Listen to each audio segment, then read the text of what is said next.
History began with God creating everything. He created Adam and Eve, the first man and woman. He put them in a place where they had everything they needed or wanted. Like living at Toys R Us? No, way better. He gave them one rule: don't eat fruit from the one tree. But they chose to listen to a sneaky snake, and they ate the fruit.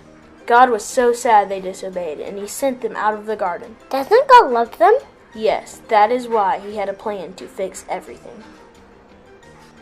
God chose a man named Abraham to be the father of a new nation, a nation that would love and obey God. God told Abraham he had to move. Abraham obeyed. Eventually, he had a son who had sons who had even more sons. Did they obey God? Not perfectly. They all made mistakes, but God continued to love them and lead them. One of Abraham's great-grandsons, a man named Joseph, became a great ruler in Egypt. Wait, you're skipping the best part of his story. I know, but we don't have any time. Eventually, Joseph saved the whole world, including his family when they were hungry. Joseph's family moved to Egypt and chose to live there. They had more sons and more sons. And daughters. Until they became a great nation.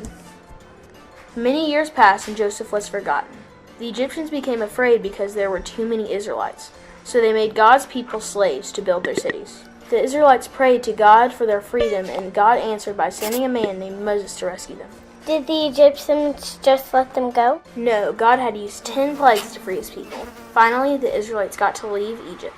Yippee! God taught his people how to live by giving them the 10 Commandments. God's people had to learn to trust God for everything, but they got sidetracked in the desert for 40 years. Wow, that's like an old person age. They finally got to the edge of their home that God promised Abraham many years earlier.